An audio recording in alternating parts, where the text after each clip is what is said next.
สบายดีเนาะในคลิปนี้เราจะมาอธิบายวิธีการ modify ใส่บอร์ดบลูทูธหรือว่าบอร์ดUSB ตัวนี้เขาใน M รุ่นเก่าที่ว่าบ่มีระบบตัวนี้เนาะบ่มี USB บ่มีบอร์ดตัวนี้เนาะบอร์ดตัวนี้ข้าจะได้ซื้อมาใหม่มันเป็นบอร์ดจีนเนาะบอร์ดบลูทูธจีนมันรับไฟ12 โวลต์นะบอร์ดตัวนี้เนาะมันจะมีระบบบลูทูธเนาะกดปุ่มมดเนี่ยบลูทูธแล้วก็มีไลน์อินเนาะก็คือเสียงเข้าเนาะมูดเสียงเข้าแล้วก็มีวิทยุมีบลูทูธเนาะก็ลิ้น USB นี่ได้เนาะลิ้นเสียงจากไฟ MP3 จากUSB ได้การ์ดได้เนาะตัวนี้ข้าจะได้ใส่แล้วเนาะตัวนี้ละเมนตะกี้ละเมนบ่มีตัวนี้มันจะใส่ได้อันเดียวคือต้องได้เสียบสายเสียงเข้าตัวนี้เนาะสัญญาณเสียงเข้าอันนี้อันเดียวอย่างเดียวเนาะตัวนี้ข้าจะได้ modify เนาะนี่ในการต่อสายเนาะในบอสตัวนี้มันพิเศษก็คือว่ามันมีไลน์อินหรือว่าเสียงเข้าท่านเองเนาะเสียงเข้าเนาะมันจะมีสองสล็อตมีสองบนเสียบเนาะมีสองสล็อตเสียบสล็อตขาเข้าจะมี3 ขาก็คือมีเครื่องหมายเป็นจี้แล้วก็เป็นกาวเนาะแล้วก็ใส่เสียงซ้ายเสียงขวาเนาะ LR เนาะนี่เนาะแล้วตัวนี้มันจะมี5 ขาเนาะสล็อตทางในมันจะมี5 ขา2 ขาข้างในสุดนั่นก็คือเสียบไฟเนาะไฟเข้าหรือไฟเลี้ยงบอร์ดเนาะแล้วก็3 ขาก็คือสัญญาณเสียง LR แล้วก็กาวเนาะวันนี้ในการต่อสายข้าจะต่อในการต่อสายเนาะการต่อสายก็คือว่าทีแรกเขาต้องเอาสัญญาณต่อสัญญาณเสียงเข้าก่อนเนาะเสียงเข้าก็คือไล่เนาะเพราะว่าเฮาเวลาเฮายักใส่ต่อคอมพิวเตอร์หรือต่ออย่างเข้าแอมเฮายักใส่สายเนาะเราก็ต้องให้มันเสียบสายได้เนาะในตัวนี้เนาะตัวเก่าแล้วมันจะมีสายเสียบเข้าตัวนี้เนาะสล็อตตัวนี้สล็อตบอลของตัวนี้มันมี5 ขาเนาะสังเกตว่ามี5 ขาแล้วมันจะ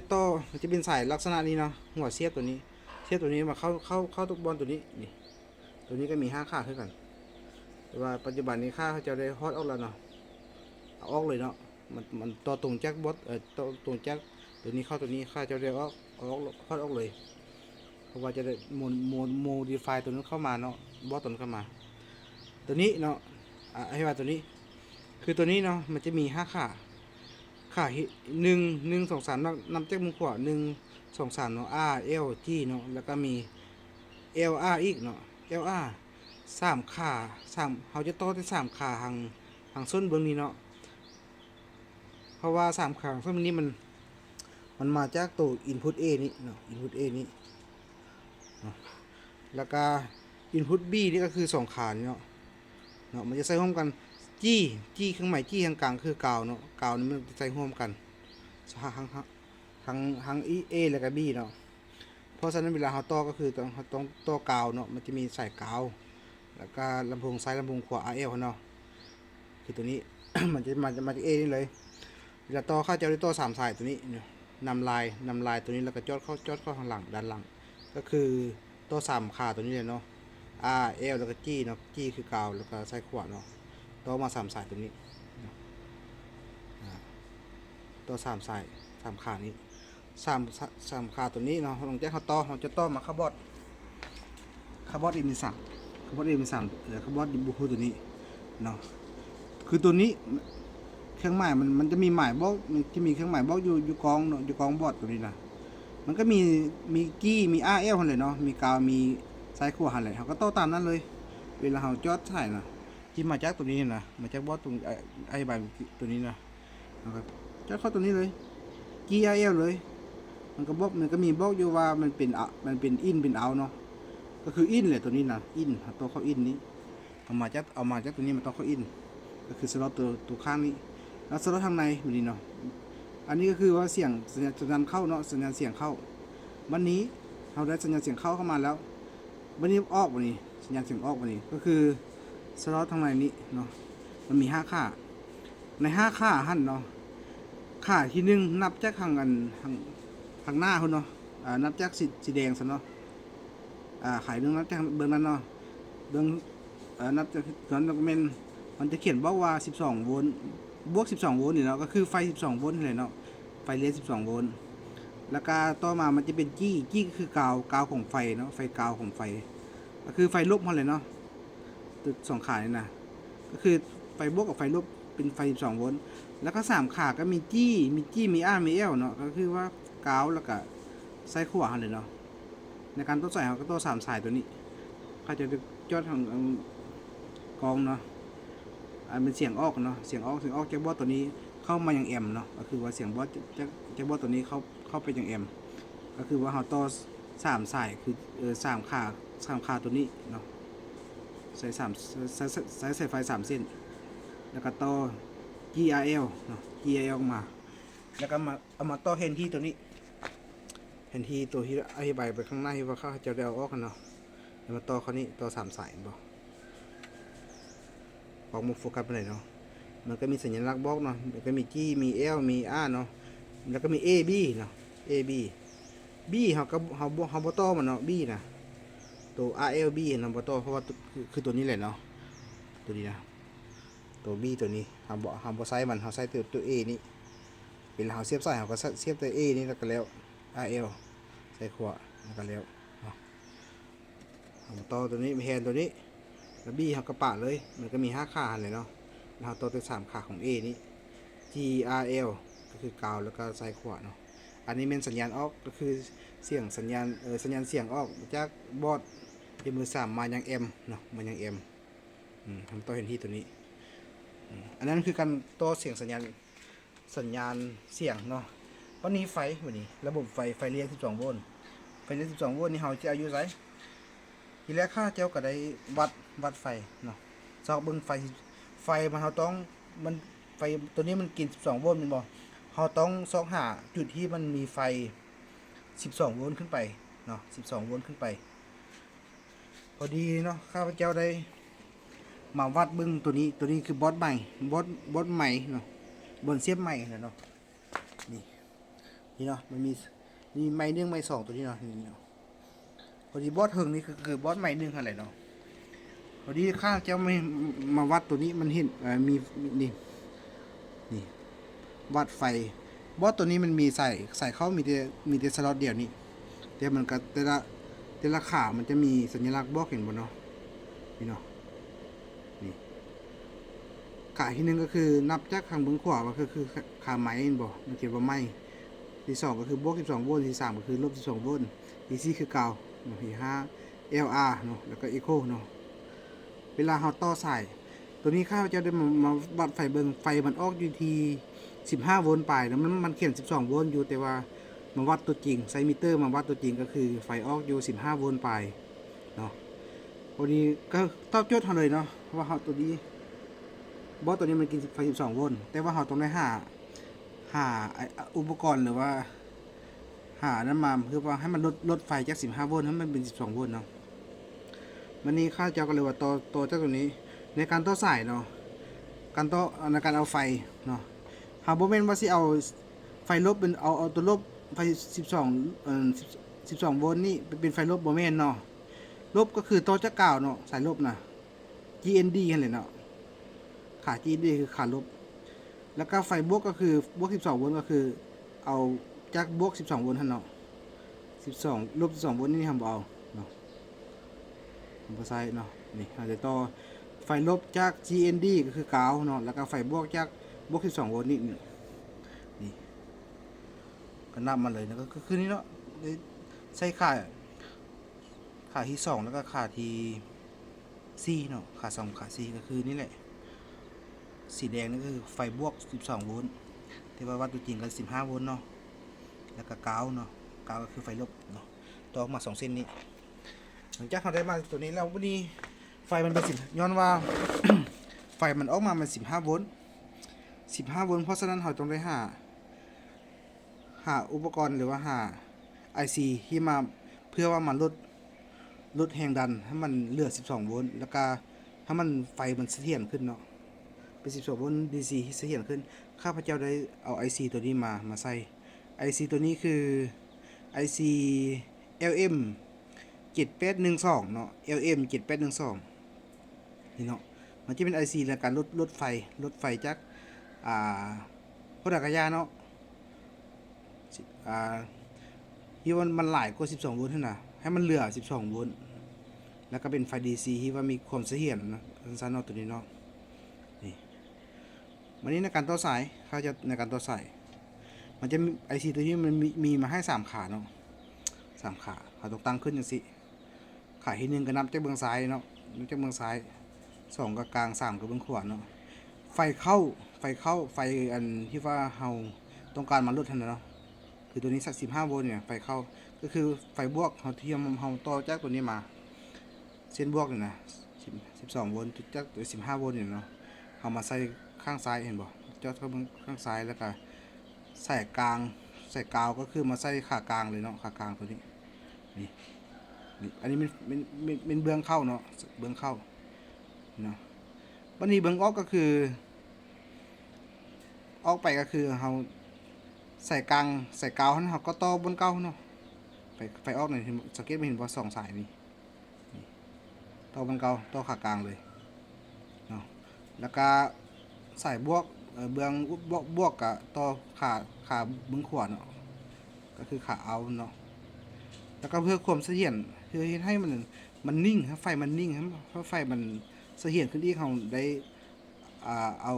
ใช้อันนี้เนาะขาปลา2ตัวไปมาค่อมมันเนาะ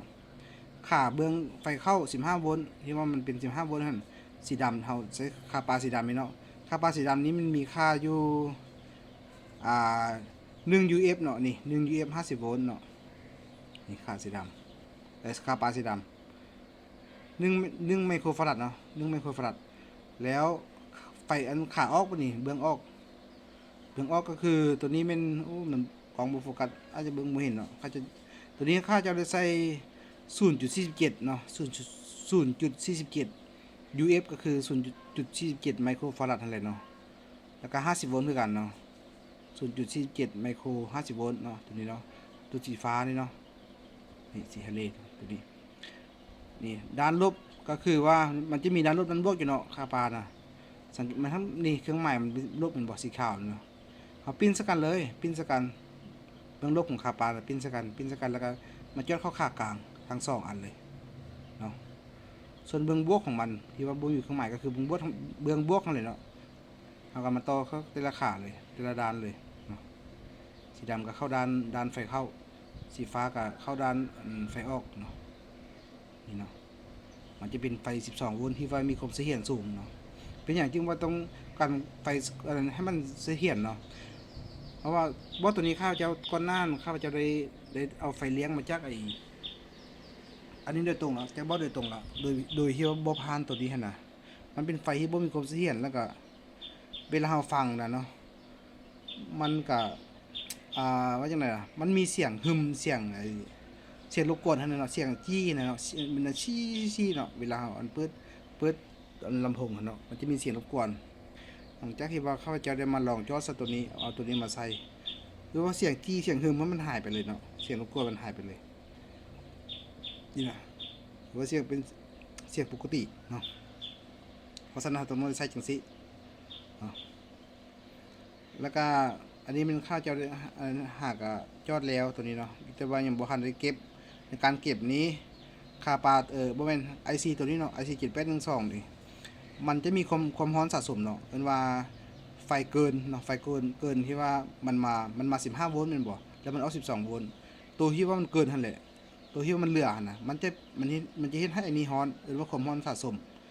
นี่เฮ็ดให้ IC ร้อนเพราะฉะนั้นเวลาเราเก็บเฮาเมียนเนาะเวลาเฮาเก็บเนาะเขาต้องได้หาฮีตซิ่งเพื่อระบายความร้อนให้มันเนาะฮีตซิ่งคือเหล็กอันนี้เนาะเอามาใส่ให้มันระบายความร้อนได้ดีขึ้นเนาะเฮาบ่ปะมันล้นจังซี่เนาะเขาต้องให้หาฮีตซิ่งมาใส่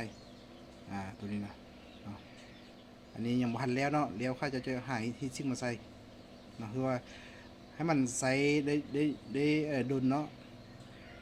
การทำงานของความร้อนของตัวนี้เนาะของ IC นี่ถ้าไฟมันเข้ามาหลายแห่งใดไฟมันความร้อนมันจะแห้งสูงเนาะไฟเข้าไล่ความร้อนจะสูงสมมุติว่าไฟเข้าจาก24โวลต์ไป24โวลต์ลองมาบวกลบเบิ่งเนาะคนที่เกินนั่นแหละมันจะกลายเป็นความร้อนของไอ้นี่แห้งมันเกินหลายนี่ความร้อนก็แห้งหลายเนาะเพราะฉะนั้นต้องมีฮีทซิ่งระบายมันถ้ามันร้อนหลายก็คือมันจะไหม้ซอสมันเองเสื่อมมันเองเนาะตัวนี้เพราะฉะนั้นเวลาเราหาไฟก็ควรหาอยู่ในระดับ15โวลต์หรือว่า14โวลต์นี้กำลังพอดีเนาะอย่าไปเอาเกินนั้นเนาะเอามาใส่นะเกินแล้วมันก็เฮ็ดให้มันร้อนหลายเนาะเอาประมาณ15หรือ14โวลต์ให้ซอกหาวงจรแล้วก็ต่อออกมาเนาะในการหาไฟให้สังเกตเบิ่งดอกเนาะมันจะมีเครื่องหมายบอก12โวลต์บ่15โวลต์มันจะมีเครื่องหมายบอกมันอยู่ดอกเนาะในการหาไฟนะบอสแต่ละบอสมันจะมีเครื่องหมายบอกเนาะแต่ละบอสนะลองหาเบิ่งคือตัวนี้เนาะไฟออกจากไอ้ไปหาพัดลมนี่ก็12โวลต์นี่นะแต่วัดตัวจริงก็ได้15โวลต์ปลายตัวนี้นะนี่ก็เอาดึงมาจากอยู่นี่ด้วยกันแต่ว่าข้าพเจ้าบ่เอาเพราะยันว่ามันสิบ่เสถียรปานใดเพราะว่ามันต่อเข้าไปไอ้พัดลมแล้วพัดลมนี่มันปิ้นมันจะเฮ็ดให้มันจะกินไฟมันจะเป็นลักษณะคือจังได๋เป็นคลื่นนั่นมันบ่สม่ำเสมอน่ะเนาะเอาจากตัวนี้มันไฟมันจะเอาเสถียรแล้วก็มาใส่ไอซีตัวนี้ก็แห้งเสถียรขึ้นอีกแห้งมีความนิ่งขึ้นอีกเนาะกระแสไฟมันแล่นเข้ามาบอดของเราก็แห้งว่าให้ประกันเนาะประมาณนี้ใส่ไฟในการต่อสายไฟเนาะนี่เนาะแล้วก็ไฟออกก็คือจังซี่แหละเนาะก็ต่อขาออกเนาะขาขวาเอาว่าขากลางเนาะก็มาเสียบเข้านี่เสียบเข้าตัวนี้สีแดงเนาะสล้อสีแดงกันนั่นแหละเป็นไฟเลี้ยงบอดเนาะ การสิประมาณไฟเนาะสำหรับไฟแล้วก็การต่อสายไฟเขาก็มีเท่านั้นเนาะการต่อสายก็บ่ได้มีอย่างไรนี่ตัวเบื้องลุ่มข้าเจ้าได้ใช้กาวฮ้อนเนาะหรือว่ากาวยางนั่นแหละกาวสมโคกาวนั่นนะกาวรอดนะมานั่นมันไว้คือว่ามันเป็นสายน้อยเนาะเอาต่อแล้วก็ต้องได้เอากาวอย่างใส่ไว้ให้มันคือว่าจับบ่ให้มันเคลื่อนเนาะให้มันแน่นขึ้นอีกเนาะแล้วก็เขาจะได้โมดิฟายเอาใส่ไฟพอกใส่ไฟมาใส่เข้าไปเลยตัวนี้เอาในมันมาจอดคือให้มันเพิ่มสัญญาณระยะการรับสัญญาณบลูทูธได้ไกลขึ้นอีกเนาะกระทั่งมันมีแต่บอสมันก็มีแต่เท่านี้เด้เนาะเขาจะคือว่าหาอันนี้นะครับเป็นหลักเพื่อต่อใส่บนสัญญาณมันสัญลักษณ์สัญญาณมันก็เป็นอย่างเช่นเนาะนี่มันจะเป็นนี่จะเป็นโค้งงอเนี่ยนี่เราจะกระต่อเป็นหลักสัญญาณแค่นี้มันก็จะได้รับมันก็จะรับสามารถรับสัญญาณบลูทูธได้ไกลขึ้นอีกเนาะ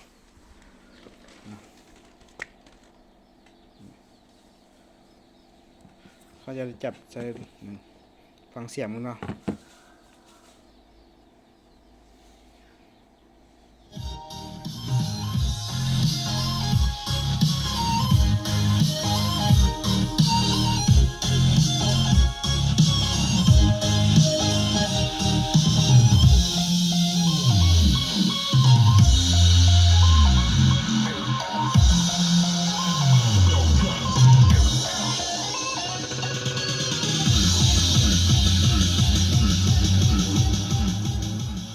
เป็นเชื่อมบลูทูธอยู่เนาะเชื่อมบลูทูธสบายเนาะเชื่อมบลูทูธสบาย